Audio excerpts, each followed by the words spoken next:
Hello and welcome to NCERT crux.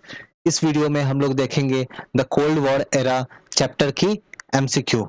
तो ये हमारा पार्ट 3 है। इससे पहले हम लोगों ने पार्ट 1 में और पार्ट 2 में अभी तक टोटल 80 क्वेश्चंस हम लोगों ने अभी तक देख लिया है। टोटल 80 क्वेश्चंस देख लिए हैं। ये पार्ट 3 है और यहाँ मैं आपसे डिस्कस करूंगा लगभग और भी लगभग 50 क्वेश्चंस। तो कुल मिलाकर अप्रोक्स 125 टू 130 एमसीक्यू हम लोग डिस्कस करेंगे इस चैप्टर की। सो पार्ट 1 और पार्ट 2 वीडियो की जो लिंक है वो डिस्क्रिप्शन बॉक्स में दी गई है, आप वहां पे जाके उसे एक्सेस कर सकते हैं। चलिए आगे बढ़ते हैं। First question, the 17th parallel line was drawn for the division of which country? सो ये जो 17th पैरेलल लाइन है ये कौन से कंट्री के डिवीजन के लिए ड्रॉ की गई थी? सो इसकी आंसर है option A USA, then USSR, Germany, Vietnam. So answer है डी, वियतनाम। नेक्स्ट क्वेश्चन है, which country came forward to help West Berlin from blockade? आप याद करो यूएसएसआर ने अप्रोक्स 1948-49 के टाइम में वेस्ट बर्लिन का ब्लॉकेड किया था, वेस्ट बर्लिन को घेर लिया था और यूएसए मदद पहुंचाना चाहता था वेस्ट बर्लिन को। बर्लिन जर्मनी में एक सिटी है, तो यूएसएसआर उसे रोक रहा था। So which country came forward to help West Berlin from the blockade? तो इस केस में यूएसए मदद के लिए सामने आया, उसने अपने एरोप्लेन से जो है काफी सारा फूड और दूसरे हेल्प जो है वो पहुंचाया वेस्ट बर्लिन को। So answer A, USA. Next, Which country was defeated by the Vietnamese at the Dien Bien Phu? सो ये जो वॉर यहाँ पे जो है, तो यहाँ पे वियतनाम के लोगों ने हरा दिया था फ्रांस को। वियतनाम जो है वो फ्रांस की कॉलोनी थी और वियतनाम दो भाग में बट चुका था, नॉर्थ वियतनाम और साउथ वियतनाम। तो यहाँ के लोगों ने, वियतनाम के लोगों ने फ्रांस को हराया था। In which year Geneva accord was sign? So Geneva accord कौन सी ईयर में साइन हुआ था? सो यहाँ पे आंसर है option A, 1954। Next, in which year Baghdad pact was signed?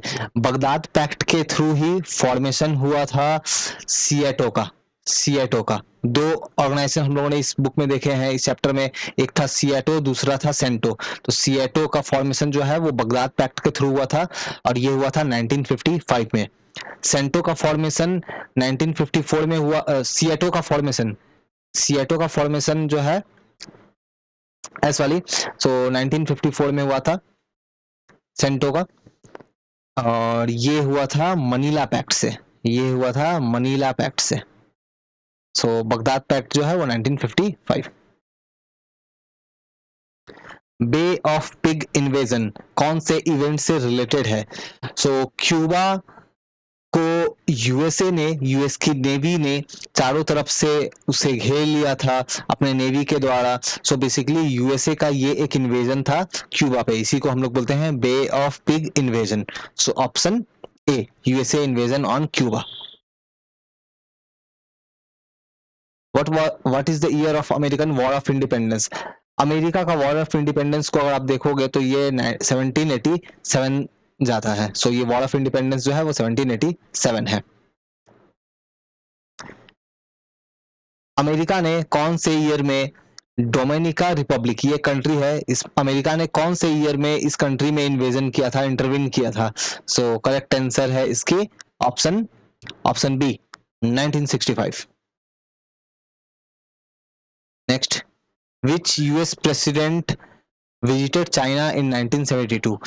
Initially US का रिलेशन चाइना के साथ अच्छा नहीं था क्योंकि ये कम्युनिस्ट कंट्री था, बट बाद में आगे चल के इनकी रिलेशंस जो है वो बेहतर हुई और 1972 में यूएसए के प्रेसिडेंट रिचर्ड निक्सन गए थे चाइना विजिट करने के लिए। ये सभी एमसीक्यू एनसीईआरटी बेस्ड है, ये एनसीईआरटी के बुक से ली गई है। Which country attacked Afghanistan in 1979? ये इजी सा क्वेश्चन है। सो 1979 में अफगानिस्तान के ऊपर अटैक करने वाला कंट्री था यूएसएसआर। लगभग 10 सालों तक वो वहां रहा और फिर बाद में 1989 के आसपास में वो वहां से निकल गया। यूएसएसआर अफगानिस्तान से निकल गया और 1991 में देखेंगे यहाँ पे उसका ब्रेकडाउन हुआ। अब यूएसएसआर का ब्रेकडाउन होने के पीछे कई कारण थे, उनमें से एक रीजन ये भी था। Unification of Italy was done in 1990। So Germany जो है वर्ल्ड वॉर टू के बाद में जर्मनी को टोटल चार भाग में बांट लिया गया था, 4 टुकड़ों में बांट लिया गया था। एक पार्ट को यूएसए संभाल रहा था, दूसरी पार्ट जो है वो फ्रांस के अंडर था, एक पार्ट था यूके के अंडर, और एक और पार्ट जो था वो यूएसएसआर के अंडर था। बाद में ये तीनों पार्ट ने आपस में मिल गए, यूएसए, फ्रांस और यूके वाला, और इसको बोलते थे हम लोग वेस्टर्न जर्मनी। और यूएसएसआर वाला जो पार्ट था वो था ईस्टर्न जर्मनी। और फिर 1990 में वेस्टर्न जर्मनी और ईस्टर्न जर्मनी दोनों मिलके कंप्लीट जर्मनी बने। सो यहाँ आंसर होगा वेस्ट और east. So option A, bringing together East Germany and West Germany. अच्छा, ये रिपीट हो गया। यूएसएसआर कौन सी ईयर में डिसइंटीग्रेट हुआ? सो आंसर है 1991। 1991 में यूएसएसआर का डिसइंटीग्रेशन हो गया और यूएसएसआर में से कई कंट्री निकली, जैसे उसमें से रशिया निकली, उसके अलावा Kazakhstan, Kyrgyzstan, Turkmenistan, Tajikistan, Uzbekistan. तो ये कुछ सेंट्रल एशियन की कंट्रीज जो है वो यूएसएसआर के टूटने से बाहर निकली है। Now the US and the USSR decided to collaborate in limiting or eliminating the weapons, the kind of nuclear and non-nuclear weapons, because so US और USSR जो है वो दोनों साथ में आकर के एक दूसरे से कोलैबोरेशन कर रहे थे, मिलके nuclear and non nuclear weapons को एलिमिनेट कर रहे थे या कम कर रहे थे। क्यों? ऑप्शन ए, वो फ्रेंड बन गए थे। नहीं, ऐसा नहीं था। NAM country compelled them to do so. क्या नैम कंट्री ने उनसे जबरदस्ती ऐसा करवाया? ऐसा भी नहीं था। नैम जो है वो एक तरह का टूथलेस टाइगर था। Then cold war was ended. नहीं, कोल्ड वॉर का एंड नहीं उस समय तक नहीं हुआ था, क्योंकि ये जो कहानी है ये 1960s की है। 1960s की से हम लोग देखेंगे कि ये दोनों आपस में मिलके जो है इस वेपन्स को लिमिट करने का ट्राई करेंगे। तो कारण क्या था? दे wanted stable balance of weapon. Yes, because पूरे वर्ल्ड में एक तरह का आर्म्स रेस जो है वो स्टार्ट हो चुका था और यूएस और यूएसएसआर दोनों ही इससे खुश नहीं थे। वो चाहते थे इस पे कुछ कंट्रोल हो, इस पे एक लगाम लगे, इसलिए वो साथ आए थे। तो they wanted stable balance of weapons. Now, who was Joseph Broz Tito? So ये कौन थे? तो ये थे प्रेसिडेंट यूगोस्लाविया के। Jawaharlal Nehru was PM during which period? So हमारे फर्स्ट PM जवाहरलाल नेहरू कौन से पीरियड तक जो है वो हमारे PM थे? 50 से 64, 47 से 62, 47 से 64, 51 से 64। तो करेक्ट आंसर है ऑप्शन सी, 1947 से 1964। Jawaharlal Nehru had advocated nuclear डिसआर्मामेंट। Jawaharlal Nehru चाहते थे कि न्यूक्लियर वेपन्स को डिस्ट्रॉय कर दिया जाए, न्यूक्लियर वेपन्स दुनिया से खत्म हो जाए। तो डिसआर्मामेंट चाहते थे, किसी भी कंट्री के पास, चाहे यूएस हो, अमेरिका हो, इंडिया, पाकिस्तान, किसी के पास न्यूक्लियर वेपन ना हो। तो ये जवाहरलाल नेहरू चाहते थे। Yes, it's true. Non aligned movement जो है that offered newly decolonized country of Asia the third option not to join either alliances। So non align movement जो है इसने जो न्यूली डिकोलोनाइज कंट्री थे, जो न्यूली आजाद हुए थे कंट्री, जो डिकोलोनाइज हुए थे, कहाँ की? एशिया की, उनको थर्ड ऑप्शन दिया कि not to join any alliance, किसी भी अलायंस को ज्वाइन ना करो। तो यहाँ फोकस करो ओनली टू एशिया, सिर्फ एशिया वाली कंट्री को ऑप्शन दिया। आंसर है नहीं, एशिया के साथ में अफ्रीका या फिर लैटिन अमेरिका जो कंट्री जो थी, लैटिन अमेरिका की कंट्री, अफ्रीका की कंट्री थी, उनको भी ऑप्शन दिया गया था। दैट मीन्स ये ऑप्शन, ये स्टेटमेंट रॉन्ग है। अगर यहाँ पे ओनली नहीं होता तब ये सही होता। China was not a part of नाम, ये भी रॉन्ग है। चाइना बिल्कुल नाम का पार्ट था। तो यहाँ करेक्ट, तो हमें करेक्ट फाइंड करना है, तो दोनों ही रॉन्ग है। सो करेक्ट इसमें से कोई नहीं है, तो answer D, none of this. Gamal Abdel Nasser, तो ये कहाँ के लीडर थे? तो ये थे लीडर इजिप्ट के। ये थे लीडर इजिप्ट के। इजिप्ट वही जगह है जहां से सुएज कैनल जो है वो पास होती है। Which leader meet in 1956 for the formation of NAM. NAM मतलब नॉन अलाइन मूवमेंट। तो 1956 में कौन से लीडर जो है वो मिलते हैं for the formation of NAM. तो यहाँ 5 ऑप्शन है, यहाँ पे 5 ऑप्शन आप देख सकते हो। यहाँ पे है Gamal Abdel Nasser, Jawaharlal Nehru, Joseph Broz Tito, Kwame Nkrumah, Sukarno. तो करेक्ट आंसर इसका है 1, 2 और 3। ये तीनों लीडर जो है ये 1956 में मिलते हैं, और बाकी जो 4 और 5 है ये इनको सपोर्ट करते हैं, ये इनको सपोर्ट करते हैं। तो याद रखो 1956 में पहले 3 लीडर ही मिले थे, बाकी दोनों ने इनको सपोर्ट किया था। और लेकिन अगर आपसे ये पूछा जाता है कि नैम के फाउंडर कौन थे, तो फाउंडर में ये पांचों का नाम लिखना है। जब फाउंडर अगर आपसे पूछा जाए तब ये पांचों का नाम लिखना है, लेकिन ये पूछा जाए 1956 में मिला कौन, तो ये 3 थे। तो हमारा आंसर होगा 1, 2, 3, option B. The first non aligned summit was held in. So पहला जो नॉन अलाइंड समिट है वो कहाँ हुआ था, 1961 में कहाँ हुआ था। सो answer is Belgrade. So Belgrade में हुआ था, और इस समय पांचों लीडर उस समय आए थे। How many member states attend the first summit of NAM. So NAM की जो पहली समिट बेलग्रेड में हुई थी 1961 में, तो कितने स्टेट आए थे। सो करेक्ट आंसर है ऑप्शन सी, 25 लीडर्स आए थे, 25 स्टेट्स आए थे। 18th समिट ऑफ नैम, जब वर्ल्ड के जितने भी कंट्रीज जो है ये लोग जब एक साल में 2 साल में जब इस तरह से आके जब मिलते हैं तो उसको समिट बोलते हैं। सो 18th जो समिट जो है नैम का वो कहाँ हुआ था। सो ये 2019 में 2019 में हुआ था अजरबैजान में ये जो समिट जो है ये हुई थी। Now political system of NAM is very homogeneous. जो नैम के जो कंट्रीज जो है उन वहां पे जो भी पॉलिटिकल सिस्टम है वो बहुत ही होमोजीनियस है। होमोजीनियस बोलने का मतलब है सभी कंट्री का पॉलिटिकल सिस्टम सेम टाइप का है। सो ये सही है क्या, नहीं ये रॉन्ग है। नैम कंट्री के अंदर जो भी कंट्रीज है कहीं पे मोनार्की है, कहीं डेमोक्रेसी है, कहीं कुछ और दूसरा सिस्टम है। दैट मीन्स पॉलिटिकल सिस्टम अलग अलग टाइप की है। Currently there are more than 120 member states इस नैम। हाँ तो नैम में अभी लगभग 120 कंट्रीज जो है वो नैम की मेंबर है। तो ये करेक्ट है। सो स्टेटमेंट ये ए स्टेटमेंट है, ये बी है। सो ए रॉन्ग है, बी करेक्ट है। दैट मीन्स हमें करेक्ट फाइंड करना है option 2, option B. Non aligned is a policy of. So non aligned में कंट्री कौन सी पॉलिसी फॉलो करती है। सो हमें करेक्ट फाइंड करना है। सो आइसोलेशन फॉलो करती है, नहीं। डेमोक्रेसी फॉलो करती है, नॉट नेसेसरी, दूसरे भी हो सकते हैं। न्यूट्रलिटी, नहीं। None of this. So D. Non aligned में आइसोलेशन की पॉलिसी फॉलो नहीं होती है, वो लोग एक्टिव पार्टिसिपेशन करते हैं। डेमोक्रेसी बोलना गलत होगा क्योंकि कुछ कंट्री वहां पे डेमोक्रेटिक नहीं है।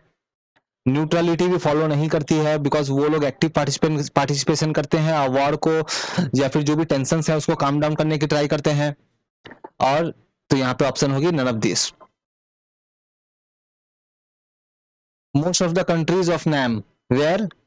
सो नैम की जो अधिकांश कंट्री जो है ये किस तरह की है, developed, developing, least developed, none of this. So answer is C, least developed, LDC country बोलते हैं हम लोग। तो नैम की अधिकांश कंट्री जो है वो एलडीसी है, लीस्ट डेवलप कंट्री है। बिकॉज अधिकांश कंट्री जो नैम की मेंबर बनी वो सभी इंडिपेंडेंस के बाद में वो किसी ना किसी कॉलोनी का पार्ट रही थी, और फिर वहां से आजादी मिलने के बाद में उन लोगों ने नैम फॉर्म किया, non aligned movement. What was the challenge before the LDC, least developed countries, LDC, least developed countries? So क्या चैलेंज था इनके सामने। Lift their people out of poverty, हाँ ये था, उनको गरीबी से बाहर निकालना था अपने सिटीजन्स को। 2 डेवलप्ड इकोनॉमिकली, हाँ उनको इकोनॉमिकली भी डेवलप करना था। Political freedom from colonial power, political freedom पाना था कॉलोनियल पावर से, ये नहीं। बिकॉज वो एलडीसी में जो कंट्रीज जो थी वो ऑलरेडी वो लोग फ्रीडम मिलने के बाद उन्होंने एलडीसी, फ्रीडम मिलने के बाद उन्होंने नैम फॉर्म किया। तो ऐसा तो नहीं था कि वो ऑलरेडी पावर थी, कॉलोनियल पावर, किसी कॉलोनियल पावर के अंडर थी और नैम ज्वाइन कर रहे थे, नहीं ऐसा नहीं था। तो ऑप्शन 3 जो है ये रॉन्ग है। तो हमें जो है करेक्ट ढूंढना है। So 1 and 2, so only 1 and 2 जो है वो करेक्ट है, option C. Now What is the full form of UNCTAD? United Nation Conference on Trade and Development, United Union of Nation Conference on Trade and Development, United Nation Conference on Transport and Development और United Nation Committee on Trade and Development. So इसके correct answer है option A, United Nation Conference on Trade and Development. Now, which organization brought the report towards a new trade policy for development? तो ये एक report है, उस report का नाम है, तो किसने ये लेके आया था ये रिपोर्ट? तो ऑप्शन ए, इन्होंने ये रिपोर्ट निकाला है, ये रिपोर्ट का नाम है, आपको याद रखना है। तो ये रिपोर्ट का नाम 1972 में इन्होंने निकाला, ये बेसिकली एलडीसी कंट्रीज के बारे में था। सो ऑप्शन ए यहाँ करेक्ट है। तो क्या था उस रिपोर्ट में, ये नेक्स्ट एमसीक्यू में देखते हैं। उस रिपोर्ट में यहाँ पे कौन कौन से स्टेटमेंट करेक्ट है जो वहां पे दिए गए थे, वहां पे प्रपोज किए गए थे। पहला, give LDC control over their natural resource, हाँ सही बात है, करेक्ट है। Obtain access to western market, LDC को वेस्टर्न मार्केट का एक्सेस देना, ये भी सही था। Reduce the cost of technology from western country, ये भी सही था। Provide the LDC with greater role in international economic institution, ये भी सही था। तो ये चारों थे, ये चारों जो है ये प्रपोज रिकमेंडेशंस थे जो ये new trade policy for development report है, इन्होंने बताया था। सो हमारा आंसर होगा all of this, option 4, option D. Next, nationalisation of Suez canal. तो नेशनलाइजेशन ऑफ सुएज कैनाल जो था वो पहले ब्रिटिशर्स के अंदर में थे, वो ब्रिटिशर्स के अंदर में थे। बाद में इजिप्ट ने उसे अपने कंट्री के अंदर वो नेशनलाइज कर दिया उसे। सो 1956 में हुआ था। तो ये काम किसने किया था?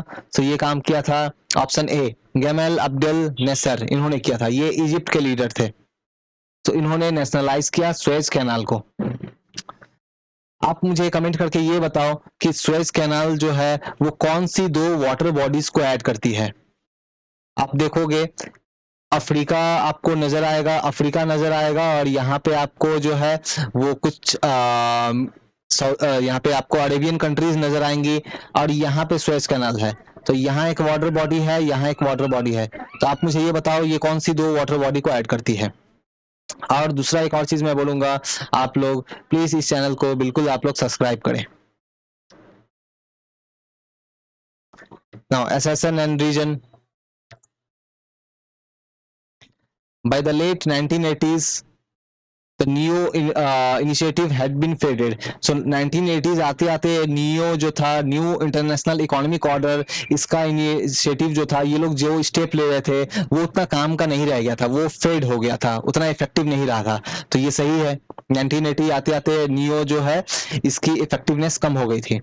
Reason, mainly because of the stiff opposition from the develop country. और ये इसलिए हुआ था बिकॉज डेवलप कंट्री जो है वो नियो इनिशिएटिव को अपोज कर रहे थे। तो ये भी करेक्ट है। सो हमारा ए और आर दोनों करेक्ट है। सो दैट मीन्स सी काट सकते हैं, डी काट सकते हैं, ई काट सकते हैं, और ए और बी, तो ए और बी में से कोई एक होगा। तो आप ये देखो, ये जो रीजन ये दिया गया है ये करेक्ट एक्सप्लेनेशन है, बिकॉज ये नियो फेड ही इसलिए हुआ था बिकॉज डेवलप कंट्री जो है वो उसे अपोज कर रहे थे। दैट मीन्स ये जो रीजन दिया गया है ये सही एक्सप्लेनेशन है, ये करेक्ट एक्सप्लेनेशन है ए का। सो हमारा आंसर होगा option B, sorry option A, option A हमारा करेक्ट आंसर होगा। सो ये करेक्ट एक्सप्लेनेशन है ए का, option A. Next,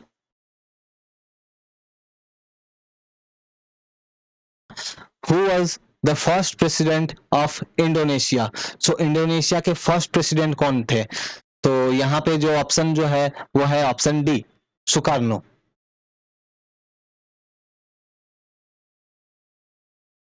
Who among the leader organized Bandung conference? So कौन से लीडर ने बाडुंग कॉन्फ्रेंस ऑर्गेनाइज किया?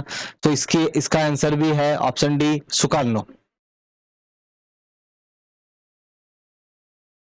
यहाँ आपको करेक्ट स्टेटमेंट फाइंड आउट करनी है। Staying away from the what was the response of India to the cold war. So India का response क्या था कोल्ड वॉर के में? Staying away from the two allies, सही बात है, सही है. हम लोग दोनों एलाइज, इंडिया जो है वो दोनों एलाइज सिस्टम से अलग थे. Raise its voice against the newly decolonised country becoming part of this alliance.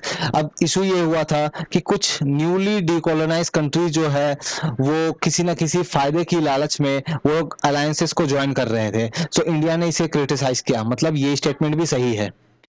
Third, announcement of formation of military group of non align movement. तो इंडिया ने अनाउंस किया एक military group of non align movement. देखो, India ने non align movement तो बनाया लेकिन ये मिलिट्री ग्रुप नहीं था. दैट मीन्स ये स्टेटमेंट 3 रॉन्ग है. सो 1 एंड 2 करेक्ट है. हमें करेक्ट फाइंड आउट करना है. सो हमारा आंसर होगा option D, 1 and 2. Next, India repeatedly tried to activate those regional and international organizations which were not part of alliance led by US and USSR. So India ने बहुत सारे दूसरे groups को activate करने का ट्राई किया, regional groups को activate करने का ट्राई किया जो यूएस एंड यूएसएसआर के पार्ट नहीं थे. ये करेक्ट है बिकॉज ये नैम को फॉर्म करना चाहते थे India, because that would play a positive role in softening the cold war. तो इसका कारण क्या था कि ये जो न्यूली ग्रुप्स जो है ये क्या करेंगे, यूएस एंड यूएसएसआर के बीच में जो वॉर है उसको खत्म तो नहीं कर पाएंगे लेकिन उसको सॉफ्ट जरूर कर पाएंगे, उसको थोड़ा सा टेंशन को कम जरूर कर पाएंगे. सो ये भी सही है. मतलब ये भी असर्शन रीजन का है, तो ये असर्शन था, ये रीजन था, तो ये दोनों स्टेटमेंट करेक्ट है. अब देखते हैं ये जो रीजन जो गिवन है ये करेक्ट एक्सप्लेनेशन है असर्शन का. बिकॉज इंडिया इसलिए ऐसा कर रहा था, इंडिया इसलिए रीजनल ग्रुप्स को एक्टिवेट करने का ट्राई कर रहा था बिकॉज इंडिया चाहता था यूएस एंड यूएसएसआर के बीच टेंशन कम हो. सो हमारा जो आंसर होगा वो है option A. Both A and R true and R is correct explanation of A. Find incorrect statement. So हमें अभी यहाँ इनकरेक्ट स्टेटमेंट ढूंढना है. India's policy of non-aligned movement was criticized by some. So India का जो non aligned का policy है उसको कुछ कंट्रीज ने, कुछ लीडर्स ने क्रिटिसाइज किया. क्यों? Because due to India national interest India often refuse to take a firm stand on crucial international issue. So बहुत बार ऐसा हुआ बिकॉज हमारा नेशनल इंटरेस्ट ऐसा था कि हम लोगों ने बहुत सारे इंटरनेशनल इशूज पे हम लोगों ने स्टैंड नहीं लिया. ये सोचना था उन क्रिटिक्स लोगों का जो इंडिया को क्रिटिसाइज कर रहे थे. तो सही बात है, वो लोग इसलिए कर रहे थे ऐसा. और दूसरा, India signed a treaty of friendship in August 1917 with USSR for 20 year. India ने यूएसएसआर के साथ 1971 में एक 20 ईयर का एक ट्रीटी ऑफ फ्रेंडशिप साइन किया. याद रखो, ट्रीटी ऑफ फ्रेंडशिप किसके साथ? यूएसएसआर के साथ. तो ये भी सही है. तो हमें इनकरेक्ट ढूंढना है. तो ये दोनों तो करेक्ट है, तो इनकरेक्ट इसमें से कौन सा है? None of this, option D. Next, India signed the treaty of friendship in August 1917 with the USSR for 20 year because. तो इंडिया ने क्यों साइन किया ये ट्रीटी यूएसएसआर के साथ? So option India became ally of USSR, नहीं ये नहीं था. इंडिया चाइना वॉर हो रहा था, नहीं वो तो 1962 में होगा. Bangladesh crisis, the India wanted to bring USSR in NAM. India USSR को नैम में लाना चाहता था, ये तो कुछ सेंस ही नहीं आ रहा है. So Bangladesh crisis, yes Bangladesh crisis 1971 का जो वॉर हो रहा था, पाकिस्तान जो वेस्टर्न पाकिस्तान जो था वो ईस्टर्न पाकिस्तान में जो प्रॉब्लम्स जो आ रही थी, ईस्टर्न पाकिस्तान उस समय जो है वो बांग्लादेश को बोलते थे. सो ऑप्शन सी करेक्ट है, बांग्लादेश क्राइसिस जो 1971 का वॉर हुआ. Non-aligned movement policy did not allow country to become friendly with. So non-aligned movement जो है ये पॉलिसी अलाउ नहीं करता था किसी भी कंट्री को टू बिकम फ्रेंडली विथ, किसी कंट्री के साथ किसके साथ फ्रेंड नहीं होने का. USA, USSR, China, none of this. तो यहाँ देखो, नॉन अलाइंड मूवमेंट में ये कभी नहीं बोला गया था कि आप किसी कंट्री के साथ फ्रेंडली नहीं हो सकते हो. नॉन अलाइंड मूवमेंट में ये बोला गया था कि आप उसके वॉर में अलायंस नहीं बन सकते, उसके अलाई नहीं बन सकते उस वॉर में. यानी कि फ्रेंडली बिल्कुल बन सकते हैं. यही कारण है कि इंडिया ने भी यूएसएसआर के साथ फ्रेंडशिप किया इस टाइम में. तो हमारा करेक्ट आंसर होगा नन ऑफ दिस. यहाँ किसी भी कंट्री के साथ फ्रेंडली रिलेशन के लिए मना नहीं किया गया था. So D, none of this.